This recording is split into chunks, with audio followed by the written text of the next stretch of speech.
And also, let me say a pleasant good evening to Kevin Ramnarine. He's on the live, so Mr. Ramnarine, it's a pleasure. He was on with us last night. And at this time, a man who is no stranger to the Observer. This is my go-to man when it comes to great writing. This man is a veteran journalist, and when he lays out his writing, is so comprehensive, and the way he articulates it, you're able to connect the dots. And I always give kudos to him. It's always a pleasure to have him on. Let me say a special good evening to Mr. Ken Ali. Pleasant good evening to you, Mr. Ali. Good evening to you, Mikey, and your many listeners and viewers. Thank you very much for your kind It's a pleasure. sentiments. I know it's a holiday, you took time off, so thank you so much.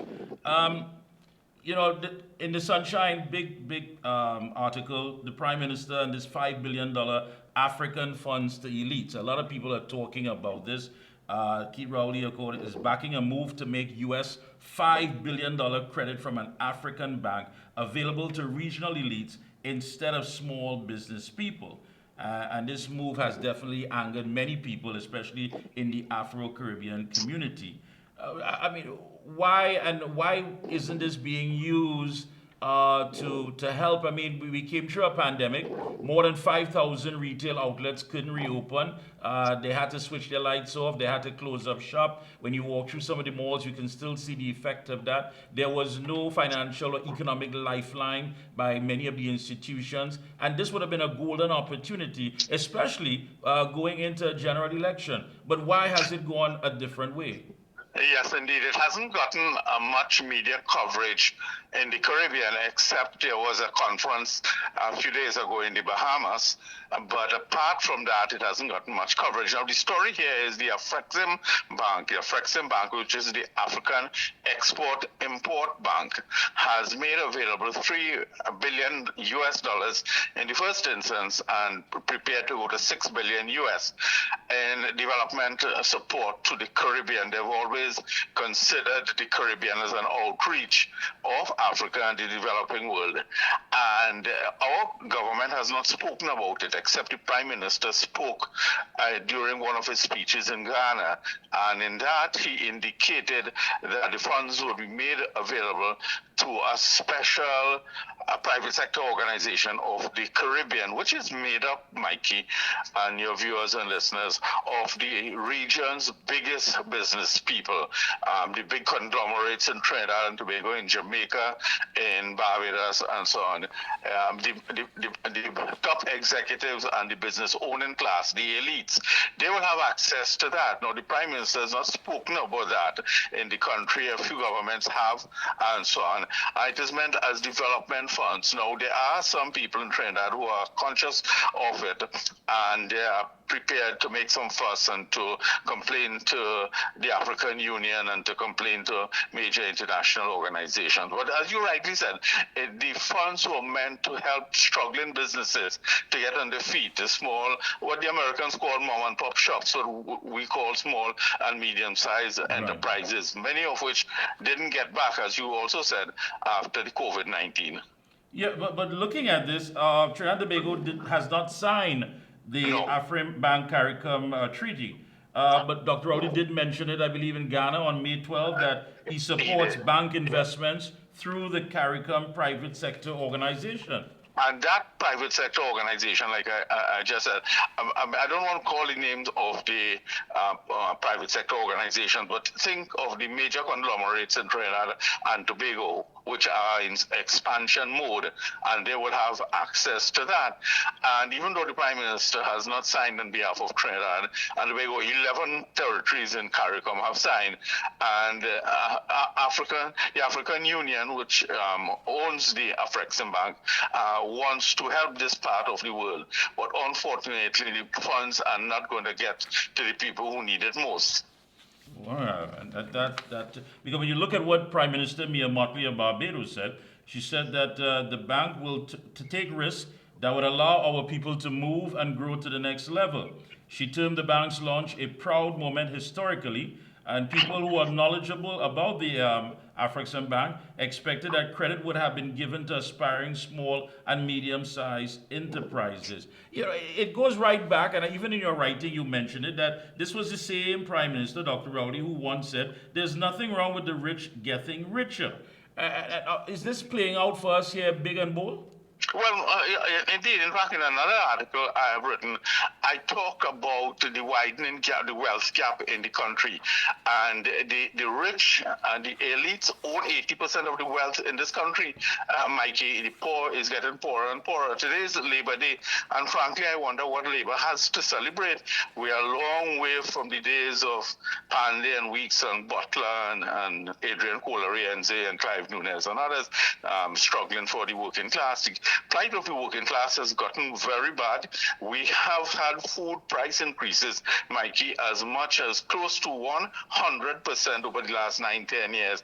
While there's a virtual wage freeze in the public sector, you get 4%. The cost of transportation has gone up, the cost of accommodation has gone up, and virtually everything else has gone up. So the quality of life has slipped. And the United Nations, through UNICEF and other organizations, have done surveys, as they do throughout the world, and they have found that quality of life has slipped. There are more people under the so-called poverty line. The poverty line is an average put of a food basket you need every day to put food on the table and so on. And more people are falling under that. The rich is getting richer. Every now and then you open the newspapers, or you watch the newscast, and you hear this corporation is recording billion-dollar profits. We also have in Trinidad the phenomenon of monopolist organization. Yes. The importation of pharmaceuticals, which is used by poor people. There is a monopoly there, which means you do not have the choice anymore. If they increase the cost of headache tablets or whatever, you have to pay whatever price there is.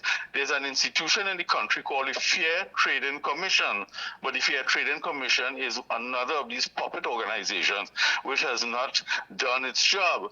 So it has gotten, and as you just cited, the Prime Minister said in 2020, we have to help the rich to get richer. That is called trickle-down economics that Reagan and Thatcher used, that has not worked. And so there's where we are on Labor Day.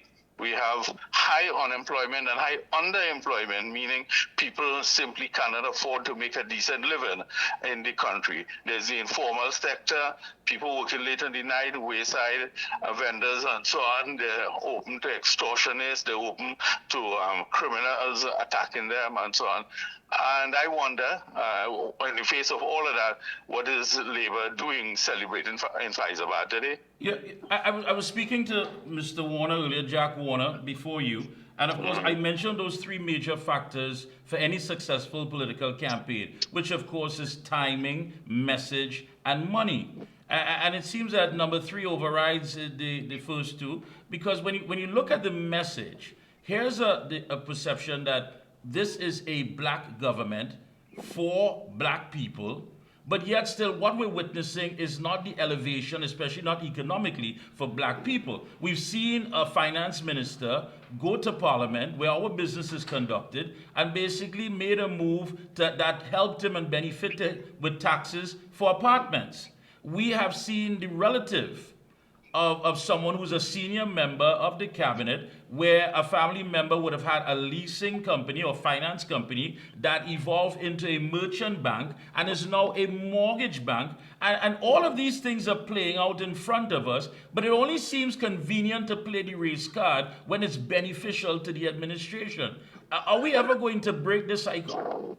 Well, there are several key things you said there. One is messaging, and messaging against the government is not particularly strong. So that message is not coming out, and not enough people are consuming it. But while all of that is happening, and we talk about the poverty, we talk about the Minister of Finance, he himself has admitted in an affidavit he gave recently on the Revenue Authority that the one time he balanced the budget is because of borrowings. And we are coming back, Mikey, and the country is not talking about that, to the George Chambers era, when he sought, remember, the bottom had fallen out of the barrel of the economy after the 1970s. Remember the first energy boom when Michael Manley said money is flowing through Trinidad like a dose of sauce. And then through the Chambers period, there was stark poverty, and he taxed everything that moved and winked and so on. And we're coming back to that. After the election, we're going to have the imposition of the property tax. The utility rates are going to go up, and NIS rates are going to go up, and the retirement age is going to go to 65. So when we talk about how things are now, they're going to get decidedly worse. So you strike a key point here that the messaging is not very effective. But in addition to that, the Prime Minister is playing what is called ethnic politics in America, what we in Trinidad and Tobago call race. I know the Americans call it identity politics. We call it race and ethnicity politics and so on. But the poor is getting poorer. The quality of life is slipping in every way. And we're in a debt trap. Our debt is going higher and higher. We just borrowed again how much? 750 million US. That sounds good, except that has to be repaid and repaid in US dollars too. So our debt is getting worse and worse, and the quality of life is slipping. Taxes are coming on George Chambers style. We're heading back to the George Chambers era in the country. Yeah, and again, when you look at the fact that, yes, I agree with you, as a message is very important, and I believe that the opposition may not be managing or having that control over the narratives, allowing many of these major issues to not slip by, but basically to be lost somewhere in all that is taking place. And I'm glad that you also wrote there that Dr. Rowley some years ago said that African people are not doing well as expected. He said and he said that 5 years ago that African people are not doing well as expected. He said we were underperforming, and it was as if it was a sense of disappointment.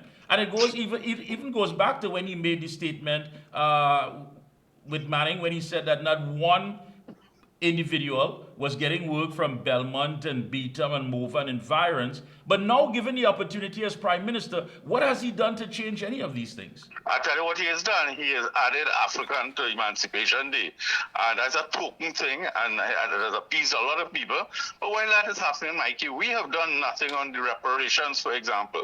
The other countries, and that's a whole new argument and discussion that we could have another time, that other countries, Grenada, Guyana, Jamaica, and so on, are getting some form of reparations from the families, the descendants of slave owners in various parts of the world, in Britain in particular. And we do not even have a reparations committee. So the Prime Minister talks the race thing, and it plays out in this country in which we get emotional very easily. But I also think, to come back again, the messaging is not effective. We're not telling it, people are not being told, and they're not consuming the realities on the ground about the quality of life and the poor governance we're suffering under. Yeah, we've always been told, and I think this is a fact, that one of the ways to get out of poverty, to break that cycle, is through education, getting yourself academically inclined and getting yourself advanced. But here it is in one of your writings here, no one at UE cares. And this is something here that compounds the problem again. When you're thinking that you've basically put aside perhaps some money to send your children to school, to get a better education, we're told by some of the economists that the middle class has been wiped out under this administration. Yeah, and I'm glad you touch on tertiary education, because another article I wrote pertains to UE's tuition costs have gone up. Now, the government has cut back on the subvention to UE at the St. Augustine campus. So UE now has to go and raise funds. And the first area of raising funds, instead of diversifying and looking for ingenious ways, as other universities around the world do, it is imposing higher charges. I wrote about some of the courses. UE has 300 courses, some of which makes no sense. Instead of rationalizing them and all of those things, it is imposing higher charges. So while, as you just said, the middle class is being wiped out, the opportunity for tertiary education is becoming limited again. So the ordinary person, the working class person, or the the lower middle class and so on, would have real difficulty in accessing tertiary education, especially in the light of what has been done with GATE and so on. Yeah, you said that the St. Augustine campus of the University of the West Indies is imposing a staggering $142,200 a year tuition fee for a bachelor's degree. Yeah, and that's a year. And that's a year. That's a year. So which working class person is going to afford that? While that is happening, the campus at Debe Pinal remains idle, overgrown with bushes and so on. Maybe if it was utilized, it could have rationalized the cost a bit and so on. But Mikey, these are a lot of the live issues, all right? A lot of them, and there are so many. And I don't know if the country understands how we are slipping economically and socially. And it is, a vital thing that we should take note of, especially on a day like today. Yeah, I agree with you. I mean, and here it is, the finance minister said the government was cutting the annual $500 million a year subvention to UE by 10%. And we're also hearing about medicine as well and all of these other things. And it really makes you wonder. You have senior citizens who are barely making it. I mean, long ago, you go see your grandmother and she slip you something. They can't even do that. And people are really under pressure. How disconnected would you say this government is when it comes to understanding what's happening with the citizens? I think it's extremely disconnected. I think the government is extremely urban and big business centered and doesn't take an interest in the issues of the common man, especially those in the outreaches of the society, the issues of bad road and flooding and access to healthcare and all of those issues. I don't find the governance of the country spreads out in that kind of way. Rural communities have always had it more difficult than urban communities, but I think the divide in that we call the wealth gap and the disappearance of the middle class is also showing what Mr. Pandey long time used to call the alienation of rural communities that the PNM exhibited. I think we've gone back to that urban-centric governance. Do you believe that government is just simply biding time to lead up to the general elections, and then let's say things go where they get another term? Just how badly, and what are some of the things that we'll be facing? I think what they're doing is they have a strategic plan for retaining governance. The PNM is good at the politics and not good at the governance. And they have utilized funding through the Ministry of Works, the Ministry of Local Government and Rural Development, and several other agencies. The HTC went and gave out a set of grants and so on in Maruga ahead of the local election and so on. And they're going to be doing a lot of that. Remember, they just got $2.3 billion more to add to the budget. Then another budget is coming up, which will be mounted on the realities that they have borrowed more money and so on. So they're going to throw a lot of money around, especially at the marginals. And what happens after that? Well, the reality is they're committed to the property tax. They're committed to TNTech increase. They're going to rationalize what's happening at WASA, and that is going to lead to increased rates. NIS is going bust, so they will charge more rates. They will reduce the benefits, and they will send the retirement age to 65. And we do not know what else will happen because the Minister of Finance is committed to increasing taxes. And I said this one time again because the middle-aged listeners and viewers in your audience may remember what George Chambers did, and he really taxed literally any and everything. One day I write an article on all the taxes he had imposed. He did that to seek to balance the budget. And if our energy returns are reducing, we have not diversified the economy, where are we going to get funds except to tax the common man? Yeah, and that's all we hear. We hear about all the cuts. We hear about the fact that the revenue is not being generated, but yet still the question is not answered. Then how are we going to survive? It really makes you wonder. Mr. Ali, I want to thank you so much for taking time out to link with us here this evening. Keep up the writing, folks. Get a copy of The Sunshine. It's weekly, is that correct? It's weekly, and some of my articles also appear on my Facebook page, and I also have a site called counterpunchtt.com. Please, announce that again.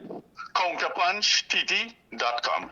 Right, so folks, please check out the writings of Mr. Ali. I mean, a lot of things just seem to be off the radar, but he is hitting on everything that is taking place. You've got to know, you've got to be in the know. Thank you so much, Mr. Ali. Keep up the good work, and we'll be checking in with you periodically. Thank you for having me, Mikey. Best wishes to you and your viewers and listeners. Have a good one.